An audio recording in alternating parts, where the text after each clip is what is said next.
Selamat malam, 1 jam lebih dekat malam ini kembali kedatangan tamu spesial. Sosok ini pernah mencuri perhatian pada saat sidang umum MPR tahun 98 karena pidatonya yang pada saat itu mengkritisi Orde Baru. Beliau pernah menjadi menteri di era Gus Dur dan sekarang kembali menjadi menteri di era Presiden Jokowi. Kita sambut Menteri Sosial Ibu Khofifah Indar Parawansa. Betul ya Bu ya, Assalamualaikum. Salam. Waktu itu sempat sampai menghebohkan tahun 98. Ya, waktu itu Orde Lama. Jadi ketika kita berbicara reformasi politik, agak banyak yang kemudian telinganya jadi merah. Jadi merah. Tapi nanti saya akan tanya lagi soal ini ya Bu ya. Silakan Ibu duduk di sebelah sini.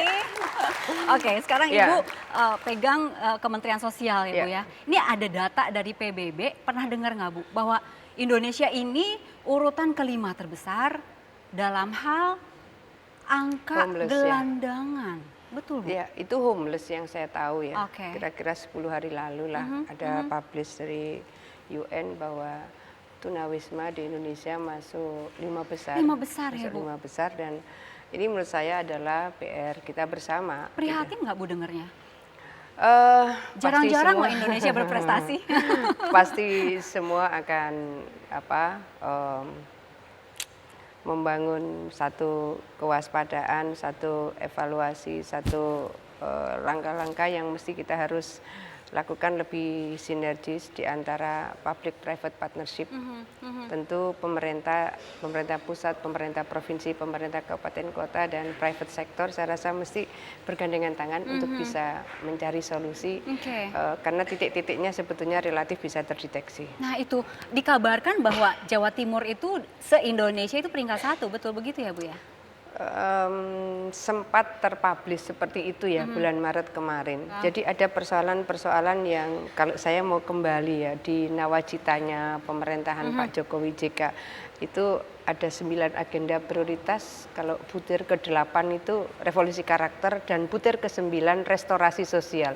Saya ingin mencoba mengawinkan antara revolusi karakter dengan restorasi sosial. Pada posisi di mana sesungguhnya kita punya wilayah ini sangat luas. Kalaupun itu bisa kita lakukan proses untuk saling berbagi gitu. Yang satu berbagi dengan yang lain kok saya rasa mestinya kita bisa mengatasi. Sudah mulai ya Bu ya? Saya sedang mengerucutkan bagaimana sebetulnya kristalisasi dari revolusi karakter dan restorasi sosial ala Kemsos. Butuh berapa lama itu Bu kira-kira untuk menggodok ini? Kalau sehari berbagi satu, kita punya semacam nomenklatur yang saya harapkan itu bisa tersosialisasikan. Sebar SOS, sehari berbagi satu orang satu.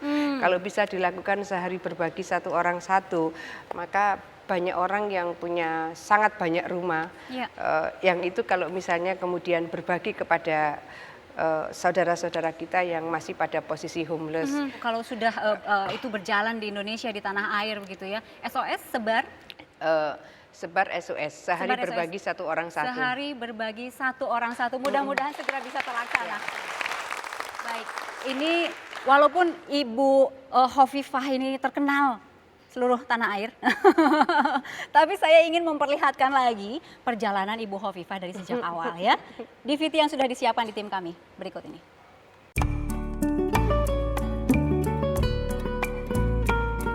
Nama Khofifah Indar Parawansa kembali mengisi jabatan menteri setelah Presiden Joko Widodo memilih dirinya sebagai Menteri Sosial dalam Kabinet Kerja 2014 hingga 2019. Tahun 1992, Khofifah Indar Parawansa terpilih sebagai anggota DPR RI dari Partai Persatuan Pembangunan atau PPP, periode 1992 hingga 1998. Namun, perubahan peta politik pasca lengsernya rezim Orde Baru membuatnya keluar dari PPP dan hijrah ke Partai Kebangkitan Bangsa atau PKB. Pada periode 1998 hingga 2000, politisi yang berkarakter tomboy saat belia ini kembali duduk di DPR sebagai wakil PKB.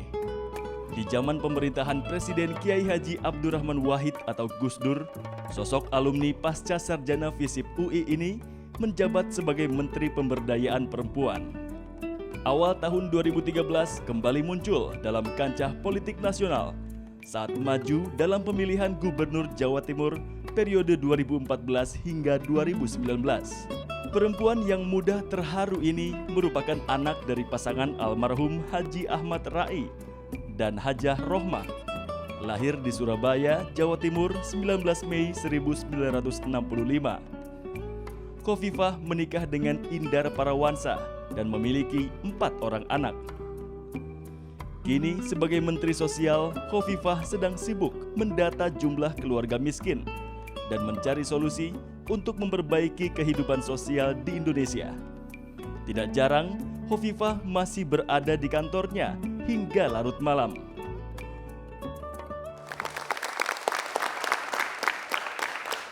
Ibu, ini ada beberapa artikel yang akan dikonfirmasi ke Ibu. Kita lihat dulu yang pertama. Ini, harga BBM naik, jumlah penduduk miskin bakal meningkat. Nah, ini kaitannya dengan Kemensos dong ya. Ya. Ibu, kementerian sudah siap berarti dengan urusan dampak jumlah penduduk miskin ini yang bakal meningkat. Ya, jadi begini, kalau BBM itu naik 500.000 per liter, maka akan ada korelasi terhadap kemungkinan kenaikan kemiskinan. Tapi kemudian kita menghitung bahwa ternyata penambahan dari kebutuhan pengeluaran per bulan itu bisa di-cover oleh program perlindungan sosial yang disiapkan oleh pemerintah. Jadi mulai 1 April ini ada 600.000 setiap pemegang kartu perlindungan sosial atau kartu keluarga sejahtera, mereka boleh mencairkan di PT Pos. Mulai 1 April mereka akan dapat 600.000. Tapi setiap bulan ini kan akan ada naik turun harga BBM itu kan akan terus menyesuaikan setiap bulan. Artinya apa? Apa setiap bulan juga selalu ada tambahan? Enggak, jadi sebetulnya sekarang sudah mulai ada program intervensi penanganan kemiskinan yang lebih terintegrasi. Jadi ada kartu keluarga sejahtera. Nah, KKS itu ini akan menjadi penanda kalau dia petani, maka dia bisa dipakai untuk membeli pupuk bersubsidi di lini keempat. Kalau dia nelayan dan dia punya KKS, maka dia bisa dipakai untuk membeli solar bersubsidi. Kalau dia misalnya punya rumah dan kebetulan belum bersertifikat, maka dia bisa dipakai penanda untuk mendapatkan sertifikat gratis. Kalau dia misalnya membutuhkan gas, maka dia bisa dipakai penanda untuk membeli gas LPG 3 kg. Jadi sebetulnya intervensi program dari benefit yang dimunculkan dari kartu keluarga sejahtera itu sudah cukup banyak. Dan distribusi kartu sudah semua masyarakat yang tadi sebutkan, ada nelayan, ada untuk petani, 15,5 juta sudah. Semua. 15,5 juta itu sudah. Kita sekarang punya buffer 500.000 dan 340.000 lagi untuk penyandang masalah kesejahteraan sosial. Jadi sebenarnya ada buffer 840.000. Kalau kamu di hotel, kamu tidak tahu siapa yang ketuk pintu dari luar, maka sekarang pulang.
Kembali mengorek kesedihan, Ibu. Tetapi kita ingin mengetahui seberapa indah kenangan Ibu dengan Bapak.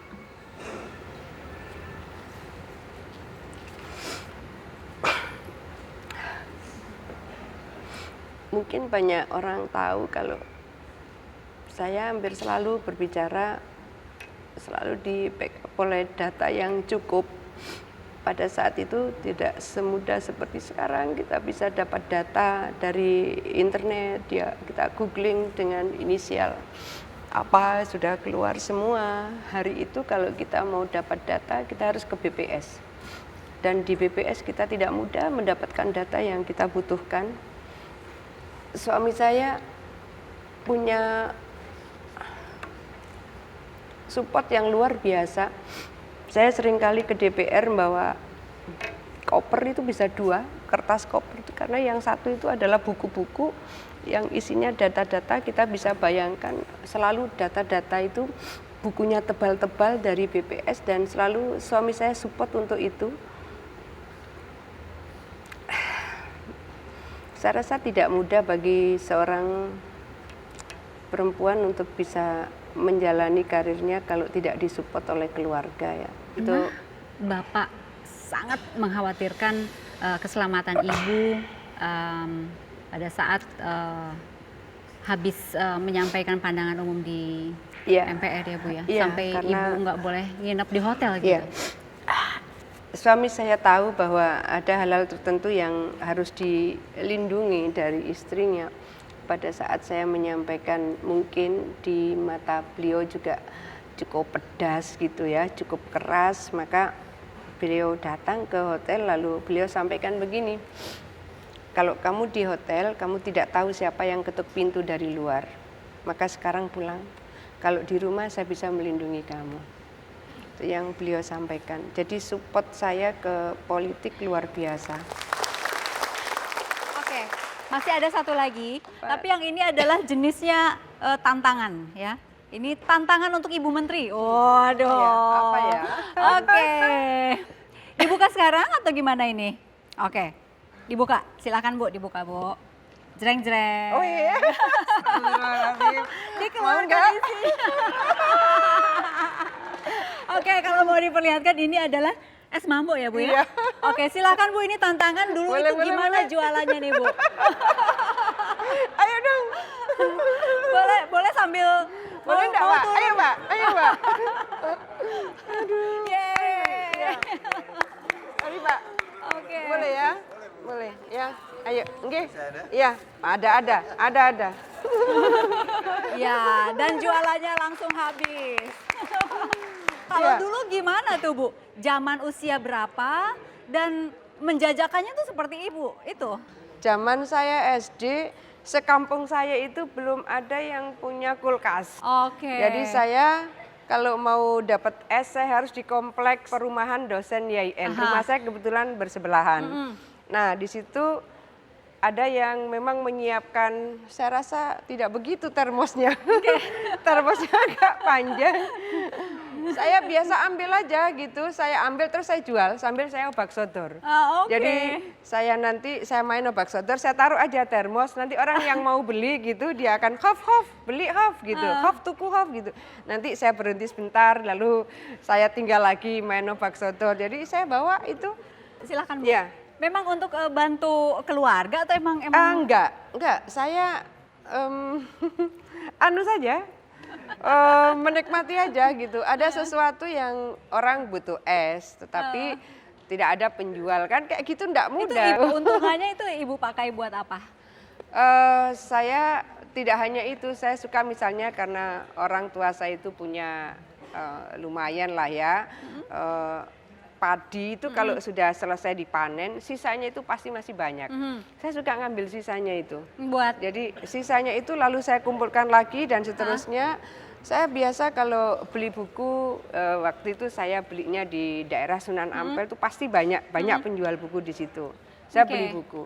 Bahkan suatu saat itu jumlah duit yang saya kumpulkan ternyata cukup banyak. Akhirnya saya sempat minta diantar ibu saya belilah cincin sampai 2 gram. Wow. Iya, untuk cincin saya pertama itu 2 gram, masih saya simpan bahwa sampai itu sekarang. Sampai sekarang. Jadi itu hasil saya jualan es itu sama ini. Kamar Daim. Pak Daim itu tahu persis ya masa Ibu masih kecil sampai dengan sekarang. Iya Pak. Ya, tahunya dari SMP. Oke, waktu itu masih sebesar apa Ibu Hovifa? Oh, enggak, sudah SMP, SMA. SMP kelas 2 lah. SMP saya. kelas 2. Iya. Dan Pak Daim sebagai Saya driver di Hotija saya. Bawa Ini kan mobil, masih bawa mobil beliau. murid.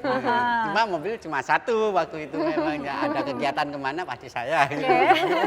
Asal saya datang, beliau yang bagian mengantar saya. Bapak ini kan waktu itu ada kabar bahwa Pak Indar meninggal dan Ibu dapat kabar begitu. Ini Bapak sempat mengantar? Nah, memang dengan saya ada pengajian ke sepanjang itu, tapi saya tidak mengerti. Saya kan parkir di luar ya, ada satpam. Ibu turun, gitu saja. Turun kemana gitu saya. Ya ibu itu langsung, oh Pak Indar. Saya langsung ke mobil, tapi mobil mau buka pintu itu saya agak angel masih waktu itu. Pas ibu masuk ke mobil, bilang ke saya, Pak Indar tidak ada. Itu saya itu saja. Ya ibu, ya itu yang saya terenyuh lah waktu ibu, soalnya ibu itu kemana-mana tidak ada pasti tegar lah gitu saya. Waktu itu dan saya pulang dari itu kira-kira 4 kilo, saya tanya kepada ibu, Bu, apa langsung bandara atau ke rumah dulu? Kalau ke bandara itu saya kira di Jakarta adanya. Ibu bilang di Makassar di Papua. Ya saya langsung pulang ke rumah. Baik. Saya Iya. melihat bahwa ada sesuatu yang kalau saya ditanya orang, apa betul Gus Dur wali? Saya bilang betul. Buktinya saya bilang. Ilahilah tulil firdausi Allah Fala aqwa ala naril jahimi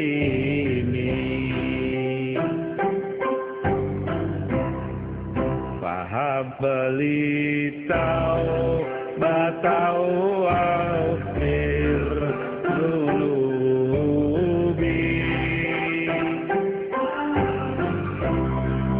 Wa innaka ghafirul dzambil azimi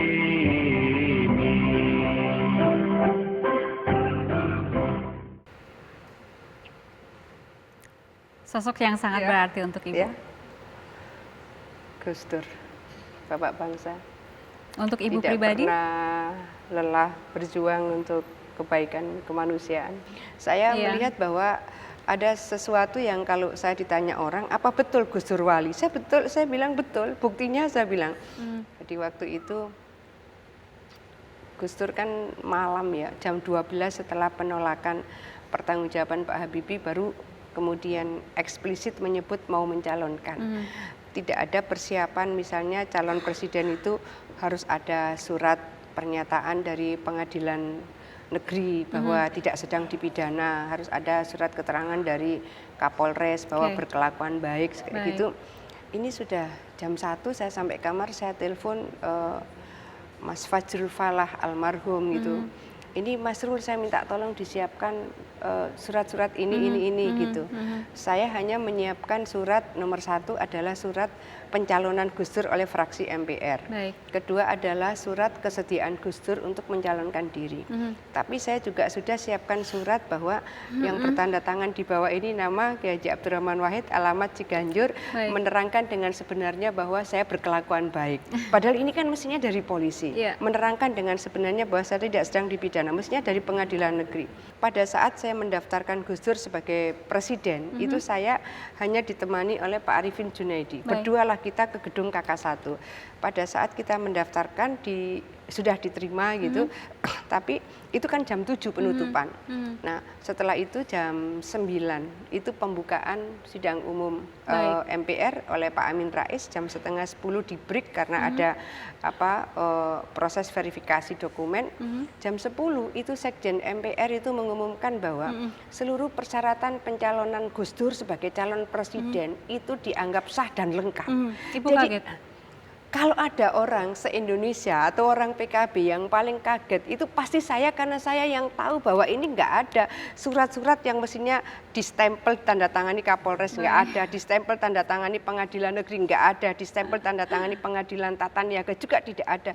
Jadi saya bilang kok bisa ya ini dinyatakan lolos semua sudah. Baik. Setelah itu Kalau boleh tahu seberapa dekat Ibu dengan almarhum? Saya rasa mungkin Mbak Indi yang termasuk menelpon saya ketika Gus Dur wafat pada saat proses pemakaman, dan saya on the way ke Jombang waktu itu. Dan saya rasa saya sampai sekarang termasuk yang belum pernah mau memberikan testimoni proses nyantrinya saya dengan Gus Dur misalnya. Ketika saya masih di P3, Gus Dur lah yang panggil saya untuk menjadi salah satu ketua di PKB. Di tahun 98 mungkin terlalu muda bagi seorang Khofifah untuk masuk dalam struktur ketua. Usia berapa saat itu? Sudah 35 ya. Tetapi hari itu memang kalau ketua-ketua di jajaran partai senior-senior ya. Akhirnya ya sudahlah, itu penugasan dari beliau yang waktu itu Ketua Umum PBNU. Gus Dur mungkin mencatat betapa saya jalan saja melaksanakan tugas gitu ya. Akhirnya saya ditugasi Gus Dur untuk menjadi salah satu wakil ketua DPR RI. Setelah saya ditugasi menjadi wakil ketua DPR RI, akhirnya ya kira-kira 20 hari setelah itu, setelah Gus Dur pelantikan, saya juga ditugasi di kementerian. Perkenalan pertama dengan Gus Dur itu di mana itu? Nah, saya pertama ketemu Gus Dur itu tahun 92. Jadi tahun 92 saya kelas 1 SMA. Kelas 1 SMA, kemudian saya ini nggak ngerti, tapi saya baca saja kalau Gus Dur nulis artikel di salah satu majalah yang sangat populer ya. Saya baca bisa 2-3 kali karena Gus Dur itu kalau nulis panjang sekali baru titik, panjang sekali baru titik. Anak SMA sudah tertarik baca. Jadi saya merasa sepertinya kalau saya membaca artikelnya Gus Dur itu saya membaca sekian banyak buku. Itu aja yang ada dalam perasaan saya. Jadi ngerti nggak ngerti saya baca, nanti saya baca lagi. Tiba-tiba saya sudah mulai mendengar Gus Dur ada seminar gitu. Saya suka mencari waktu di mana ada Gus Dur, saya mau denger gitu. Nah, ketika setelah pertemuan pertamanya itu zamannya masih seminar itu, pertemuan pertamanya Ibu dengan Gus Dur itu? Ya. Jadi sebagai pengunjung datang mengejar pembicaranya. Saya saya duduk, saya dengarkan gitu. Ibu, dan kemudian Gus Dur menjadi presiden, kami mendengar bahwa Ibu sangat dekat dengan Gus Dur sampai pada saat Gus Dur sakit dan pada saat momen sedang diturunkan, pada saat itu Ibu menemani terus? Saya mungkin ya satu-satunya di antara mereka yang jadi anggota kabinet atau mereka yang teridentifikasi orang yang menjadi bagian dari inner circle-nya Gus Dur. Saya rata-rata sebelum subuh sudah sampai istana. Hampir tiap hari. Dari rumah jam berapa berarti itu, Bu? Ya enggak pakai jam-jam, pokoknya sebelum subuh saya sampai istana. Biasanya saya sholat subuh di istana, kemudian saya ikut menemani Gus Dur jalan pagi. Nah, biasanya kalau Gus Dur jalan pagi itu syiiran seperti yang tadi itu. Ilahi lastulil firdausi ahla. Setelah itu terus Gus Dur menerjemahkan. Biasanya dulu yang menikmati jalan pagi sambil menelaah syiirannya Gus Dur itu Pak Wimar Witular. Pak Wimar dulu bilang, Gus Dur kalau saya sering jalan pagi, yang sekuler pun bisa jadi ideolog gitu. Karena Gus Dur hafal itu 2000-an syairan Abu Nawas itu. Terus gitu tiap hari dibaca, diterjemahkan, dibaca, diterjemahkan. Jadi sebetulnya proses pembelajaran pengenalan terhadap diri Tuhan dan lingkungan itu secara langsung atau tidak langsung mereka yang ikut jalan pagi itu pasti akan tertular gitu. Pada saat Ya. sakit juga Ibu mendampingi terus? Saya termasuk yang rutin lah, saya termasuk yang rutin sowan, dan pada saat beliau sudah mulai sakit, saya 3 kali dipesan Gus Dur, beliau sampaikan begini, Mbak, kalau nanti saya ini meninggal, kata Gus Dur, tolong ya di batu nisan saya itu ditulisi The Humanist Died Here. Jadi itu 3 kali, pesannya ini sama.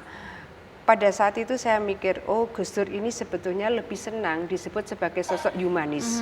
Akhirnya itu ditulis? Belum, tapi saya sudah sampaikan kepada Mbak Inai karena memang belum dikijing, makamnya belum dikijing. Baik. Ya. Oke. Taman safari politik itu indah kalau ada yang hijau, ada yang merah, ada yang kuning. Kalau hijau semua juga nggak bagus. Ini saya harus kembali ke awal lagi, awal karir politik Ibu nih. Sidang umum yang pertama bukan kan? Sidang umum tahun. Pertanyaannya adalah, ini Ibu mulai mencorong namanya, kelihatan dan mencuri perhatian pada saat sidang umum MPR tahun 98. Iya.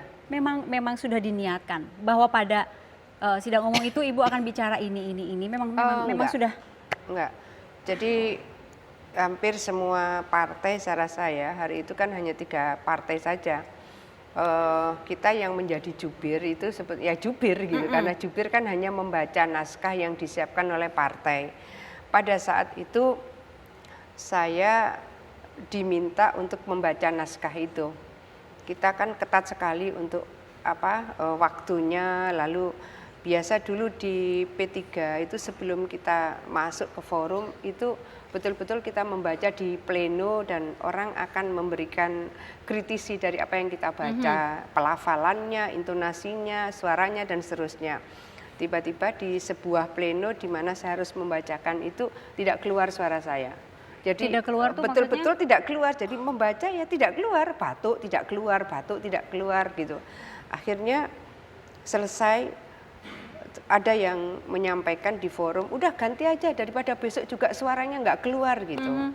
Tapi yang luar biasa adalah Pak Ismail Hasan Metarium, ketua umum waktu itu, dan Pak Yusuf Sakir ya, itu ketua fraksi MPR, itu manggil saya, Hof kenapa suaramu nggak keluar? Pak, isinya nggak sesuai dengan hati nurani saya. Kaget beliau. Sudah kalau begitu kamu ganti sesuai dengan hati nuranimu, gitu. Nah akhirnya sudah, sayalah yang semalaman itulah. Saya tulis itu, akhirnya pagi kita baca di pleno, setuju, siang kita bacalah di forum sidang umum. Jadi 90% naskah itu memang saya yang membuat. Disitulah saya menyampaikan begini, ini sebuah proses demokrasi. Kalau orkestra itu aneka macam musik itu berbunyi bersamaan dan diberi ruang untuk berekspresi.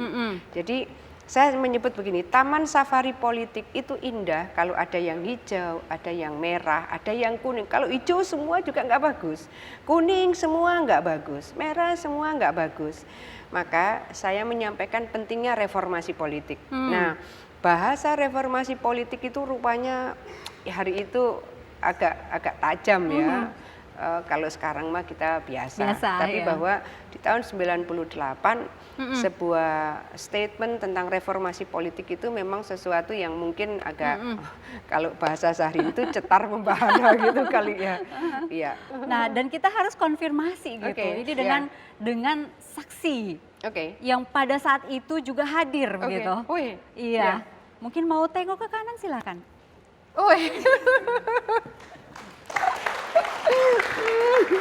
Masya Allah. Boleh diperkenalkan Ibu. Bu Hafifah, silakan diperkenalkan Ibu Mahmudoh. Beliau senior saya, guru saya. Saya sering kali menyampaikan beliau itu jimat banyak orang. Beliau putri dari pendiri NU, Bu Mahfudoh, putrinya Kiai Wahab Hasbullah. Baik, Ya. baik. Ibu menyaksikan pada saat itu, isinya emang tajam ya Bu ya? Iya, kebetulan memang saya saat itu menjadi anggota DPR. Jadi saya di DPR itu pertama 87 sampai 92, setelah itu 97 sampai 99. Apa sih Bu kalimat yang cukup tajam di situ? Yang mengkritisi Orde Baru itu pada Iya. saat itu? Memang pada saat itu sering terjadi humor bahwa saat itu terjadi 4D gitu ya. Duduk, datang, diam dan duit. Tapi ketika setelah Bu Khofifah pidato itu akan dijadikan satu momentum bahwa itu tidak betul. Dan apa yang disampaikan Bu Khofifah itu reformasi politik itu sangat memberikan keberanian dari tiap anggota DPR ketika memang keputusan itu bertentangan dengan. Oke, ini tidak Nggak banyak ingat ya? nggak Ibu? Jadi gini, kan saya ini orang Surabaya, besar di Surabaya, lahir di Surabaya, jadi seringkali dikenal bonek. Jadi ketika saya menyampaikan beberapa item itu terus gitu. Iya. Saya itu kok lihat kenapa ya orang ini saya itu dengan saja spontan terima kasih atas hunya itu juga iya. Iya. Jadi orang ternyata dibilang terima kasih atas hunya itu tambah panas gitu lagi ya saya jawab lagi terima kasih atas hunya gitu. Orang bilang mungkin ini anak apa ya yang dimakan. Ini Iya. tidak banyak kan pada saat itu mungkin wanita yang cukup lantang gitu di DPR ya Bu ya? Iya. Salah satu singa Senayan juga nggak waktu itu? Iya, jelas Iya. singa dari P3. Waktu itu ya. Memang sering kali berkata lantang begitu ya Bu ya? Ya, Bu Khofifah itu memang tidak saja di dalam sidang MPR, tapi di dalam pleno fraksi.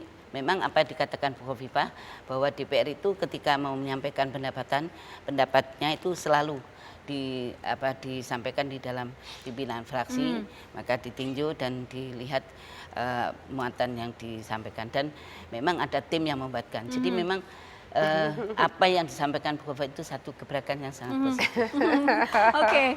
Ibu, betul nggak Ibu Khofifah ini sempat curhat ke Ibu Mahfudoh bahwa kurang lebih kalimatnya saya tidak tahu, tetapi mungkin pada saat itu Pak Jokowi baru mencalonkan diri menjadi gubernur, tapi kemudian ada semacam curhat lah, jangan disupport begitu atau didukung untuk jadi gubernur karena nanti suatu saat pasti jadi presiden, betul nggak? Ada curhat Ada seperti analisa itu. semacam itu. Masih ingat curhatan ini, Ibu Khofifah? Ya, saya melihat bahwa fenomenal sekali sosok Pak Jokowi. Kalau beliau jadi gubernur, step berikutnya akan jadi presiden. Tapi kenapa ada sampai jangan mendukung menjadi gubernur gitu? Tidak pada posisi itu sebetulnya, Oke. bukan soal Tidak. jangan, tapi bahwa prediksi kalau beliau ini jadi Gubernur. gubernur, beliau step berikutnya akan Ada jadi kesempatan. presiden gitu. Oke. Ini masih banyak cerita sebetulnya dari Ibu Khofifah, tapi kita harus jeda dulu. Oke. Kami kembali saat lagi.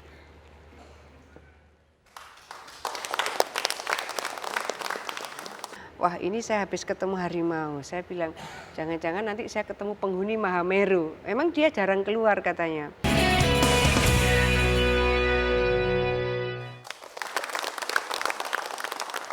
Baik, kita langsung melihat gambar ya.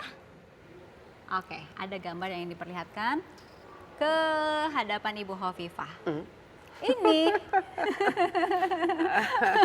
bayi harimau dan induknya. Iya. Ada cerita apa di balik? Kalau yang Gambar saya ini. pernah ketemu lebih serem dari itu. Lebih serem ya? Lebih serem dari itu, ya. Ketemu di mana Oh, iya, tuh, saya ini tukang naik gunung dari kelas 2 SMP.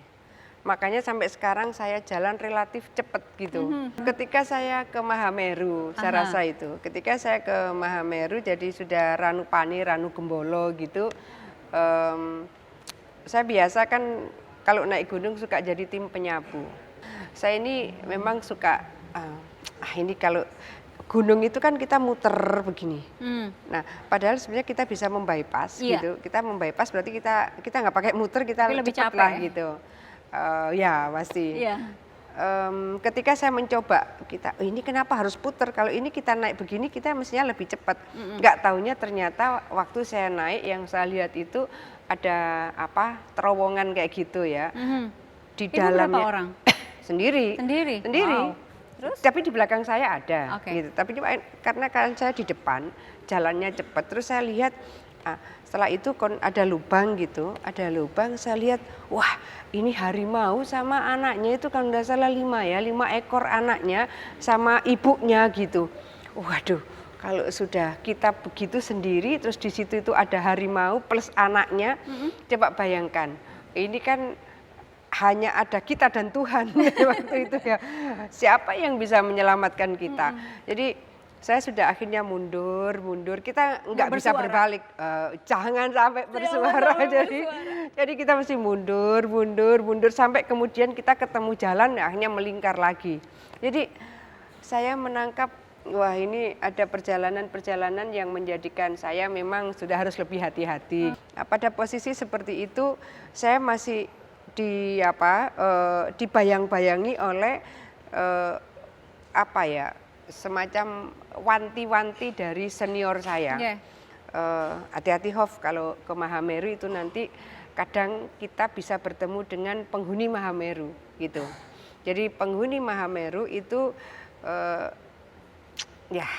dia masih makan manusia. Jadi memang kita harus hati-hati gitu. Oke. Nah, wah ini saya habis ketemu harimau. Saya bilang, jangan-jangan nanti saya ketemu penghuni Mahameru. Emang dia jarang keluar katanya. Akhirnya saya ketemu, wah ini kok ciri-ciri persis yang senior saya bilang. Apa gitu. itu ciri-cirinya, Jadi Bu? Mahameru itu orangnya tinggi, besar, putih gitu ya, bersih wajahnya. Dia hanya pakai di sini ya? Pakai saya merinding. plastik aja di sini, tapi dia bawa celurit bulat putih gitu ya, mengkilat. Mau bilang apa? Kalau kita sudah sendiri, ini kan puter begini, yang penghuni Mahameru itu ke sini, terus sayanya ke sini. Terus? Jalan di gunung itu kan nggak lebar Iya. itu, paling jalan 2 meter gitu. Terus Kalau ketemu? kita sisipan, ya sudah pada saat itu kan kembali berdoa. Ya Allah saya mau umur panjang, ya Allah saya mau umur panjang, saya mau selamat. Itu saya ingat saya masih sempatkan noleh, di belakang saya ini belum ada lagi teman-teman. Wah sudah, akhirnya sudah, mau bilang apa, ya kita tetap harus jalan, masa berhenti. Nggak ada interaksi. Saya nggak ada interaksi, cuma saya meyakini ini yang oleh senior saya disebut penghuni Mahameru gitu. Sudah, kalau lagi maunya ya memang disabet leher ya lepas lah, lepas. Jadi, Aduh ya ampun. iya. Alhamdulillah, Oke. saya selamat. Tapi oke, ini soal naik gunung ya. Tadi Ibu sempat juga cerita mengenai tomboynya Ibu naik motor itu ya. Motornya tapi udah nggak ada ya Bu? Atau masih ada? Udah nggak kalau sekarang. Ini tahu cerita soal motor nih ini nih berdua nih pasangan. Kok bisa dapat? Kok bisa dapat? Ibu. Bener ya? boleh diperkenalkan nih Bu. Ya, jadi saya ini dulu ketua Pergerakan Mahasiswa Islam Indonesia. Pertama kali perempuan jadi ketua cabang di Indonesia, itu saya di Surabaya. Nah, sekretarisnya beliau, bendaharanya beliau. Lah, kalau pacaran pakai motor saya. Jadi, waduh, kok bisa dapet ini? Ya. Ini ada Pak Don, Ibu Hani. Betul Bu? Sepeda motornya itu Suzuki CDI itu. Yang belakangnya ada gininya. Itu pun pakai Ya. las-lasan kanan kiri. Itu kalau pagi digunakan untuk bapaknya Bu Khofifah ini mengirim susu. Jadi punya ternak sapi perah gitu. Kalau pagi digunakan untuk itu, setelah itu digunakan untuk organisasi. Ini bertiga ini memang tiga serangkai gitu, sahabat Iya. waktu itu. Ketua, sekretaris, bendahara. Dan sering apa saja itu selain kegiatan di luar organisasi apa lagi? Ada menarik Bu, proses Bu Khofifah ke Jakarta dan tadi menjadi singa P3 tadi ya dari singa Senayan pada saat itu ingat saya. Jadi dulu ada kegiatan nasional yang dilaksanakan di Surabaya di Hotel Berantas. Pada saat itu yang menghadiri tokoh-tokoh nasional seperti Pak Akbar Tanjung, Pak Insinyur Sarwono, Pak Metarium, Buya, kemudian Pak Matori Abdul Jalil dan sebagainya. Pada saat itu diundanglah mahasiswa termasuk PMII yang hadir kami sama Bu Khofifah. Pada saat itulah Bu Khofifah ini banyak menyampaikan pemikiran-pemikiran yang mendasar tentang kebangsaan pada saat itu. Seingat saya Pak Akbar Tanjung, ketika Pak Akbar Tanjung ini banyak menyampaikan Bu Khofifah ini mahasiswa satu ini gitu. Kalau seandainya boleh itu akan saya ambil untuk Golkar. Saya jadikan kader Golkar. Gitu. Saking briliannya pemikiran-pemikiran beliau ini. Nah, oleh karena itu Bu Khofifah langsung ditemui oleh Pak Matori Abdul Jalil seingat saya. Kemudian ditawari untuk ke Jakarta dan menjadi anggota DPR itu. Baik, wow. Jadi cerita ke sahabat juga begitu ya. Ibu, bapak semua yang hadir di sini juga terima kasih. Kami akan kembali ke hadapan Anda dengan tokoh-tokoh yang lain. Sampai jumpa.